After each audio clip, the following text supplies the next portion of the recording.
In a remote forest house, geologist Ish lives alone. One morning, he heads to the quarry to collect pyrite and ignores a call from his mother. While working, a snake bites his hand and slithers away. Ish panics, drops his phone down a slope, and tries to treat himself by cutting the bite and sucking out the venom. He rushes home, drinks water, and collapses on his bed, soon falling into delirium. Hours pass. Ish lies motionless with a swollen hand. He hears knocking at the door and a helicopter outside, but is unable to respond. That evening, he crawls to get water, spills it, and ends up drinking it off the floor. He repeatedly calls for his mom. A text from her arrives saying, "We love you." Several days later, Ish wakes up recovered. After cleaning his car, he drives into town but finds the streets deserted. He stops when he sees a decomposing body and notices military vehicles and more corpses. A road sign reveals there's been a global pandemic and the US government has been suspended. He panics and turns on the radio, which confirms the virus is deadly and highly contagious, urging people to stay indoors. At his family home, Ish finds his parents dead. After mourning, he buries them in the backyard. He then searches the town and finds many dead bodies inside a church. Gathering supplies, including a gun, he drives toward a bridge, but it's blocked. Frustrated, he reroutes to Las Vegas, which is also empty. He searches buildings without success and eventually rests in a jacuzzi. At a bar, he's startled by two survivors, Milton and Anne. They explain they're immune and have been stranded since the outbreak began. Milton shows Ish a video recording of a public announcement detailing the virus's unknown origins, its resistance to vaccines, and the breakdown of government control. Ish recalls his parents warning him about a new illness, but admits he didn't think it was serious. Milton and Anne tell him that all nations have collapsed and that only a few survivors may remain. Anne shares that she watched her family die over a video call. As they drink, Ish leaves and falls asleep in an elevator, realizing he has nowhere else to go. The next morning, he sees Anne trying on expensive clothes. He questions whether life has meaning, and Anne suggests that being alive isn't the same as truly living. Later, the three have breakfast, and Ish learns Milton's wife died in the hotel.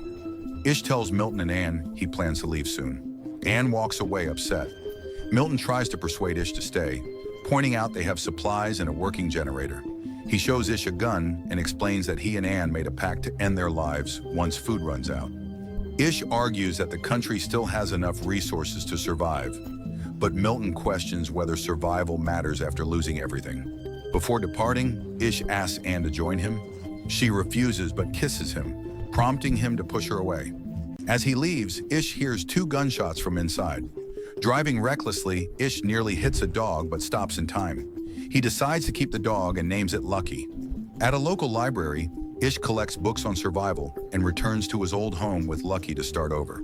A year passes. Ish stays active with chores and exercise, but shows signs of mental strain, sometimes driving aimlessly in circles. One day he sees smoke in the distance and follows it to a house in town.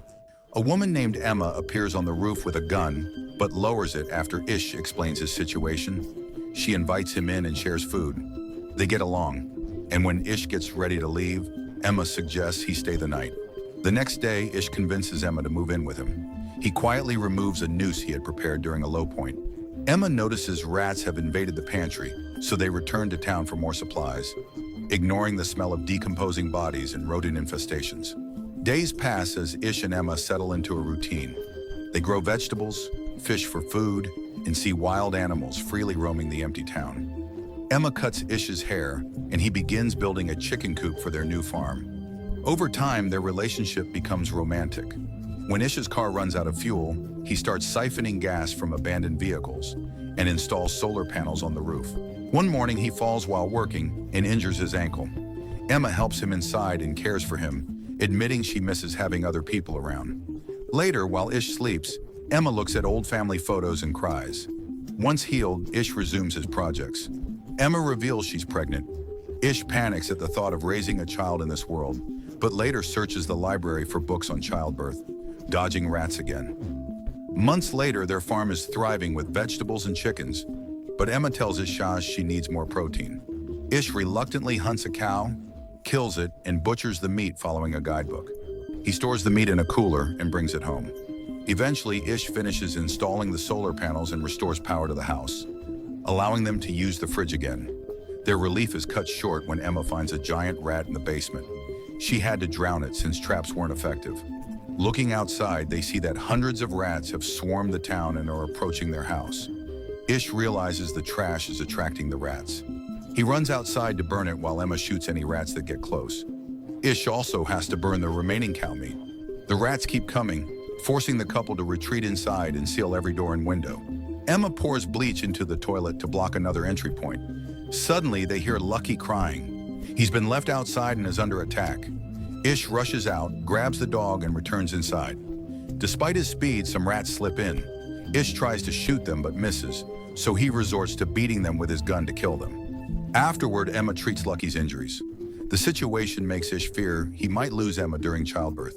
Emma then admits she previously gave birth to 2 daughters without issues, but lost her entire family in one day due to the virus.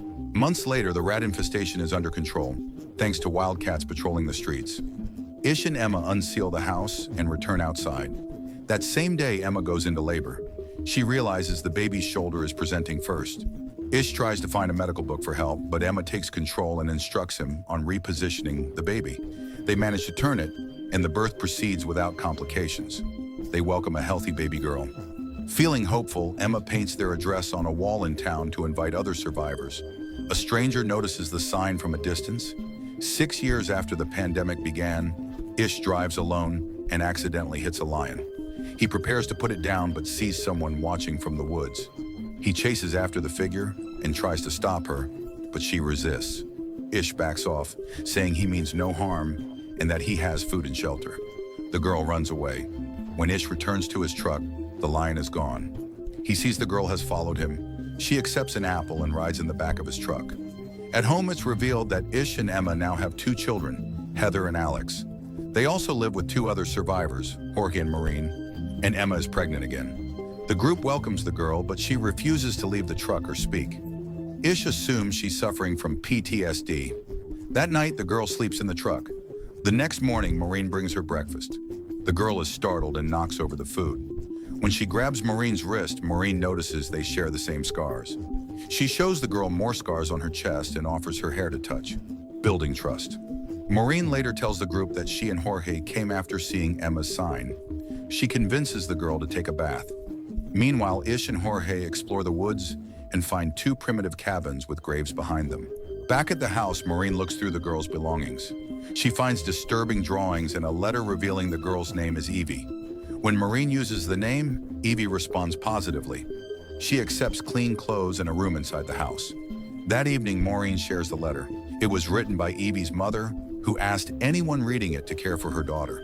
The letter explains that Evie's father became abusive after the pandemic began, and her sick mother couldn't protect her. The group agrees to welcome Evie into their family. Soon after, Emma gives birth to a baby boy named Joey. A year later, while the group enjoys a calm day, the intruder alert sounds. Maureen takes the kids inside while Ish, Emma, and Jorge arm themselves and investigate. They encounter an armed woman named Molly. After a tense standoff, both sides lower their weapons. Molly introduces her companions, John, Ezra, and Rafe. They agree to visit the house. During introductions, Maureen realizes Gene is a famous musician. The group says they came from Oregon due to a flu outbreak. Emma offers them the neighboring house. Ish remains cautious. The next day, the group prepares for a supply run. All children remain at home while Ish firmly explains the rules. Molly asks about medicine, but Ish tells her it's gone and they should focus on food. In town, they encounter a buffalo, which Ish instructs them to ignore. The group splits up to search. Despite the rules, Molly heads to the hospital and finds decaying corpses. Jean collects alcohol, and Ezra finds a guitar for her. When the group regathers, they realize Molly is missing. At the hospital, Molly encounters a feral dog and scares it off with a fire extinguisher. She then uses the extinguisher to break a lock and finds a hidden supply of medicine. When she returns, Ish is angry about her disobedience, but stays quiet after seeing the medicine. That night, Jean plays her guitar by the bonfire, and Ezra tells jokes. After everyone goes to bed, Jorge and Maureen become intimate for the first time, while Jean drinks alone in the kitchen. The next morning, Molly checks on Jean, who confesses she drank to try to end her pregnancy. Molly agrees to keep it a secret. Time passes peacefully. Jean gives birth to a healthy baby, followed by Maureen. 14 years into the pandemic, the group still lives together. They celebrate Heather's birthday, and Ish regularly takes Joey to the library. One afternoon, Ish and Joey rush home during strong winds and rain. Once inside, they realize Lucky is missing. Ish finds the dog crushed under a fallen tree. Emma joins him, and they mourn together. The next day, they bury Lucky in the garden. Later, while watching the children play, Ish spots a mountain lion in the bushes. He shields the kids, and the lion attacks him. Evie breaks her long silence by screaming for help. The others arrive and rescue Ish, then rush him to the hospital. Molly, a former medical student, leads the effort to save him. She gives him CPR and treats his wounds. Emma later tracks down the lion and kills it. When Ish regains consciousness, Molly confesses she dropped out of medical school. Ish still trusts her, and with time, he recovers and returns home. By year 17, Joey excels at fishing, making Ish proud, but Alex grows jealous. Rafe and Heather are now old enough to scavenge alone. They begin dating. Eventually, they ask to explore the world beyond. Their parents agree, and the teens leave with a vehicle stocked with supplies and weapons. Soon after, Ezra notices the plants are drier than usual. In the kitchen, Evie struggles with the faucet. When no water comes out, she panics and accidentally breaks the handle. A trip to the reservoir confirms the water has dried up due to a drought. The pipes are rusted and damaged from years without maintenance. With current supplies, they have about a week's worth of water left, less if they don't start rationing. As they assess the situation, 2 vehicles are spotted nearby. The group immediately returns home to avoid potential danger. Soon after, 2 strangers, Charlie and Perry, arrive at the gate with a canteen of water as a peace offering. Charlie explains his group found a drill near Nevada and has been using it to dig wells. They're willing to help. Emma opens the gate, and both groups share a meal. Ish agrees to trade his spare fuel in exchange for a well. Charlie starts drilling that afternoon, and the process is expected to take about 72 hours. Later, Ish and Charlie go hunting. Charlie fires a shot behind Ish to kill an animal, claiming he's a skilled shooter due to years of practice. Not all of it on animals. That night, Charlie shows his scars during dinner and makes Evie visibly uncomfortable. Ish notices her reaction. The next morning, Ish tells Alex not to assist with the drilling because he doesn't trust Charlie. Alex disagrees and helps anyway. Ish voices his concerns to Emma, but she thinks he's overreacting. As the drilling continues, Charlie struggles with a layer of rock, but eventually breaks through. Over time, Ish watches his family bond with Charlie's group. Frustrated, he takes a walk in the woods and ends up lost. Meanwhile, Charlie shares cigarettes with June and pressures her to drink. He only backs off when Horace shows up. Emma prepares to search for Ish, but he returns just in time. Ish admits he's concerned about what might happen if Charlie decides to stay. The next day, the well hits water, and the group celebrates. Ish tells Charlie to take the fuel and leave, but Charlie expresses interest in staying. A party is held after the well is installed.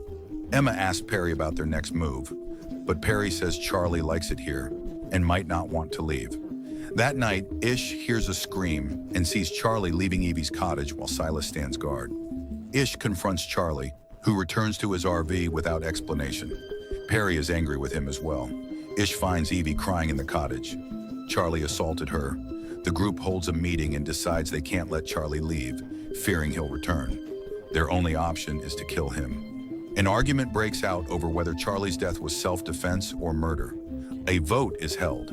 Everyone votes yes, except Jorge, who changes his answer after Maureen pressures him. Ish then finds Charlie and tells him to leave. When Charlie refuses, the family surrounds him. Ish hits him in the head with a hammer. After Charlie falls, Ish continues striking him until he's dead. Ezra stops him when he loses control and keeps repeating that they had no choice. Ish washes the blood off the hammer, noting that it belonged to the man who brought them water.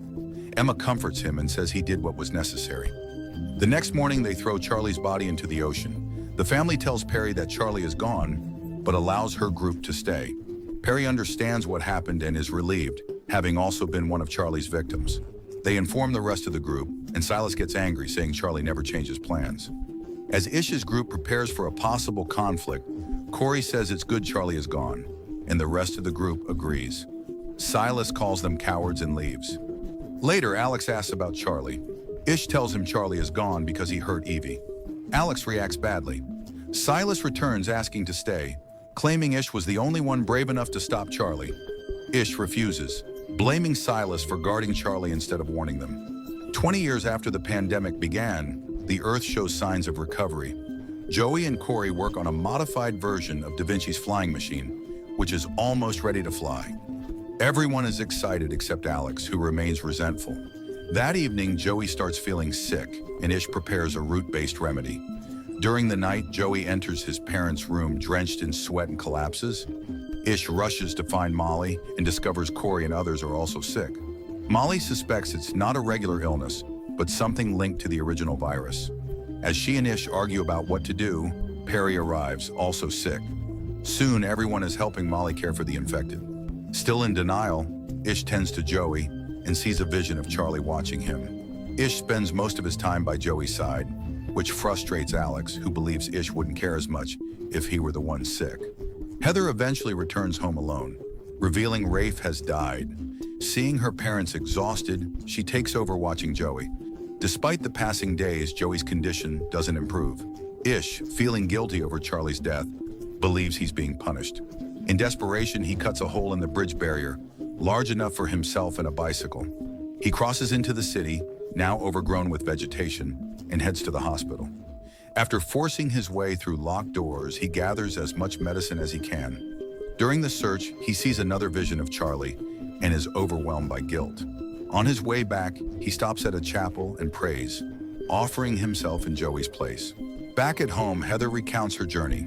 She and Rafe drove north but didn't find any people. They reached the beach, but the towns were decayed and abandoned. One day they saw a number with an arrow painted on a building and began following the same markings on buildings, trees, and rocks. The trail led nowhere. They camped on a mountain where they encountered a man in the woods. Heather tried to follow him, but he ran. When they returned to their tent, the man attacked and stabbed Rafe. Heather killed the attacker with an axe, but Rafe died shortly after. She buried him and walked home after her car broke down. After hearing the story, Jean begins drinking again. Ish returns and prepares for a blood transfusion, hoping to give Joey his immunity. Heather calms him and advises against acting too quickly. She tells him to go to Molly, who has created a new medicine using yew tree extract. Ish carries Joey to Molly, who warns the treatment may take days to work. As Joey burns with fever, Ish gives him a cold bath to reduce his temperature. A few days later, everyone begins to recover. Molly explains that this version of the virus is a weaker strain of the original, which is why it's treatable. Around the same time, Corey asks Heather for a description of Rafe's killer and realizes it was Silas. He now faces the choice of whether to reveal the truth. The medicine doesn't help Joey. He dies in bed after saying goodbye to his parents. Ish doesn't handle the loss well. He speeds away from the house, ignoring his family's concern. He finds an old sign Emma painted and covers it up, then heads to the library where he begins destroying books in a rage. At home, the family holds a small funeral for Joey and a few others who didn't survive. Later, Emma finds Ish at the library holding a match. She reminds him that the world was already lost before Joey died, and that he still has children and friends to care for. Ish returns home, though he still struggles to move forward. A few days later, Ish hikes to a nearby hill and sees a sunrise that reflects how much the world has changed. When he returns, he tells the children he was wrong. He'd been teaching them lessons from a world that no longer exists. He now believes the world itself will teach them what they need to know. 1 year later, Ish finally enters Joey's room. While cleaning, he finds Joey's diary. Inside, Joey had written about his desire to find other people and had started designing a radio with a homemade antenna. Inspired by Joey's idea, Ish gathers the group to build the radio together. Eventually, they finish the project and install the antenna on the roof. The machine works, but no one responds yet. Ish begins scanning frequencies every day, hoping someone will reply. One afternoon, Emma convinces him to join a baseball game. The others are playing with makeshift equipment. They spend the afternoon enjoying themselves. During the game, Heather asks why there are so many numbers involved. Ish explains that in the old world, people were obsessed with measuring and ranking everything. Heather suddenly remembers the numbers with the arrow, and Ish realizes they represent a radio frequency. The group rushes to the radio and inputs the numbers Heather recalled. After a brief wait, someone responds. A 77-person community is living less than 100 miles away in a former state park. After discussing it, Ish's group decides to invite the new survivors to join them. 50 years after the pandemic began, an elderly Ish hands his hammer to Heather's oldest son. He tells him that his final lesson is that people may come and go, but the Earth remains.